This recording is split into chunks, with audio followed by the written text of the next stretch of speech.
قدر مقدار العظيم اللهم صل على سيدنا محمد الفاتح لما أغلق والكاتم لما سبقنا صراط بالحق والهادي إلى صراطك المستقيم وعلى آله قدر مقدار العظيم سبحان ربك رب العزة عما يصفون وسلام على المرسلين والحمد لله رب العالمين.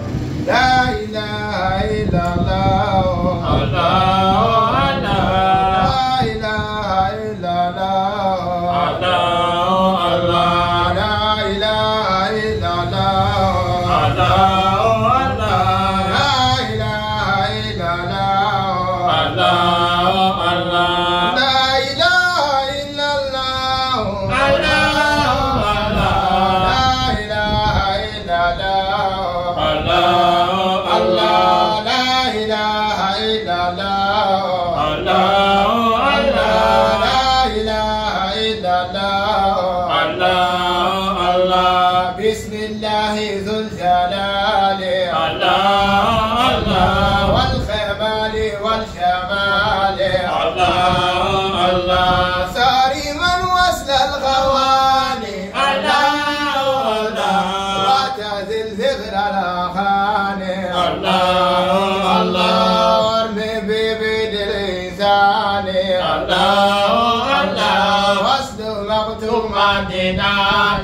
الله الله والملاهي والمباني الله الله من كيراني أو مباني الله الله كل زويق سراب الله الله وغيرها للمعاني الله الله عين عينك واقي سبع المساني الله الله بصفات ذاتها الله الله رتبة لسان لساني الله الله وهو أنسي وهو كنزي الله الله وأميني وأماني الله الله إناني قبل البرايا الله جناني الله الله إناني قبل البرايا الله الله حب شغل الجنان الله الله أيوب برهام الله الله أيوب برهام الله الله أمي أنا تانو كنغاونا الله Mama dua Allah Allah Amina tawala de mama dua Allah Allah Abdullahi wala de mama dua Allah Allah Jawate yarani kala de unana Allah Allah Aunana se aundo karama Allah Allah Aunana kira kanona Allah Allah Aunana silame Jurubagena Allah Allah Aunana Baho Gaoussou Allah Allah Gaoussou kouma Fulgavela Allah Allah Jabate yo fane dun kalandenia Allah Allah Ale duni du enyo Canada Allah Allah Ayenya wada wotele sola Allah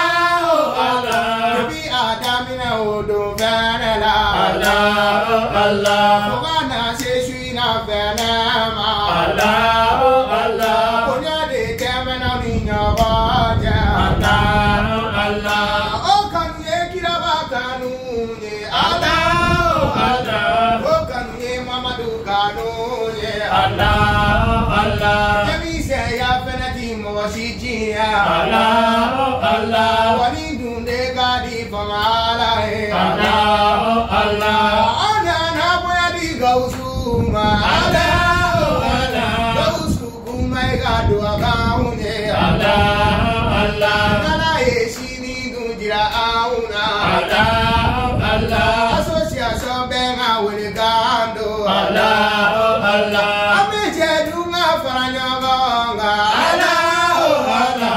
Nga silame derumbe wele Allah, Allah. Nyare la jeunesse jama wele Allah, Allah.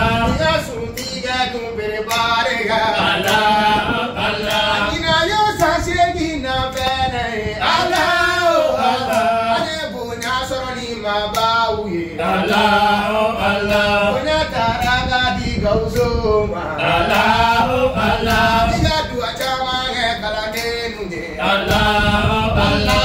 Bayo bay barhama Allah, Allah. Bayo bay barhama Allah, Allah. Bayo bay barhama Allah, Allah. Bayo bay barhama Allah, Allah. Ali fi hatiye baynyasi Allah Ane kanu soroni mabauye Allah, Allah. Jabate munebe magakanu Allah, Allah. Olude fenebe kirajirana Allah, Allah. Baynyasi kera mamadu fe Allah Aye kitabu chama mamadu la Allah, Allah. Misona chewa ufenela Allah, Allah. Ala binyeda huma bauga Allah, Allah. Ala khalifa aunga gausula Ala Ala kaherege kumaiye Allah, Allah. Ala kikishi ngomagajoma Allah, Allah. Ala kikishi ngobadejoma Allah, Allah. Tia teta doni na mamauga Ala Ala kodi audun karamama Allah, Allah. Tinya sigiti dana bologa Allah, Allah. Ala ko bariga madambema Allah, Allah. Ala mambedona alijina Ala Ala kira mamadu kanunye Allah, Allah. Nesiri fiudune haramauye Allah, Allah. Jamate ni fana e mabauye Allah, Allah. Ubasarani sirifikanunye Ala Wali matigi ye sirituye Allah, Allah. Allah Allah Allah, Allah. Allah Allah, Allah. Allah, Allah.